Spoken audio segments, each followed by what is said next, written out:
Supreme court में नैब तरमीम case की समाअत। हुकूमती वकील मखदूम अली खान के दलाइल जारी। चीफ जस्टिस उमर अता बंदियाल ने रिमार्क्स दिए कि ये केस हमारे लिए एजुकेशनल भी है। देखना होगा कि मुल्जिम के ज़राए आमदन असासों से मुताबिकत रखते हैं या नहीं। ज़राए आमदन भी अगर मुल्जिम ने नहीं बताने तो जुर्म साबित कैसे होगा। जस्टिस मंसूर अली शाह ने कहा कि मालूम नहीं तरामीम के वक्त पार्लिमान की सोच क्या थी। तरामीम की बारीकियों में जाए बगैर मजमूई जायजा लेना चाहिए। इलेक्शन की तारीख आइन और कानून से तब्दील होगी। एग्जेक्टिव ऑर्डर से इलेक्शन तारीख तब्दील नहीं हो सकती। चीफ जस्टिस उमर अता बंदियाल के पंजाब में आम इंतखाबात के इनेकाद के फैसले के खिलाफ नजरसानी केस में रिमार्क्स। सुप्रीम कोर्ट ने इलेक्शन कमीशन की नजरसानी दरख्वास्त खारिज कर दी। जस्टिस मुनीब अख्तर ने रिमार्क्स दिए कि आइन पाकिस्तान, इलेक्शन कमीशन की जागीर नहीं, बात कानून की नहीं आइन की है। आइन कहता है कि इंतखाबात हर सूरत 90 दिन में होने हैं। जहां आइन की खिलाफ वर्जी होगी अदालत मुदाखलत करेगी। इलेक्शन कमीशन अपनी जिम्मेदारी से किसी सूरत इनकार नहीं कर सकता। जस्टिस एजाजुल अहसन ने कहा कि इलेक्शन कमीशन इंतखाबात 90 दिन से आगे नहीं ले जा सकता। इलेक्शन कमीशन ये नहीं कह सकता कि कानून बन गया है, अब चाहे 690 दिन इंतखाबात ना हो। निगरान वज़ीर आज़म की ज़ेर सदारत आला सतह इजलास। बिजली की कीमतों के हवाले से IMF से होने वाली बातचीत से वज़ीर ख़जाना ने आगाह किया। इजलास में बिजली के सार्फिन को रिलीफ देने के मामले पर गौर। अनवारुल हक काकड़ की जानिब से कौम को आज ही एतमाद में लेने का इम्कान।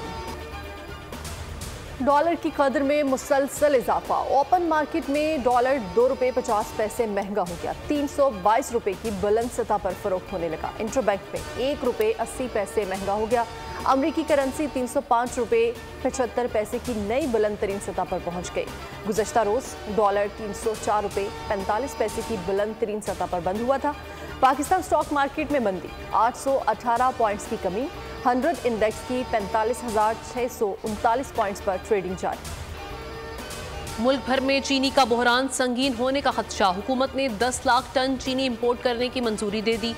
दरामदी चीनी 220 रुपये किलो में दस्तयाब होगी। FBR की PIA के खिलाफ कार्रवाई। 26 अकाउंट्स मुंजमद कर दिए। PIA ने अगस्त में 2 अरब रुपए अदायगी का वादा किया था। फेडरल एक्साइज ड्यूटी की मद में 8 अरब अदा करने।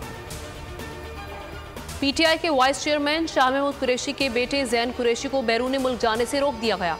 जैन कुरैशी निजी एयरलाइन के जरिए दुबई जा रहे थे। FIA इमिग्रेशन ने जैन कुरैशी का नाम स्टॉप लिस्ट में शामिल होने की बिना पर रोका। पीपल्स पार्टी क़यादत के दुबई में डेरे। साबिक सूबाई वजीर शर्जील इनाम मेमन और नासिर हुसैन शाह दुबई पहुंच गए। बिलावल भुट्टो जरदारी और आसिफ जरदारी दुबई में मौजूद हैं। नासिर हुसैन शाह, शर्जील मेमन पार्टी क़यादत से भी मिलेंगे। बल्दिया मवाज कोर्ट में खुले गटर में गिरकर 4 साला बच्ची जाँ बहक हो गई। बच्ची की लाश करीबी अस्पताल मुंतकिल। शनाख्त उमरा बलोच के नाम से हुई। सब्सक्राइब करें और बेल दबाएं ताकि कोई खबर रह न जाए।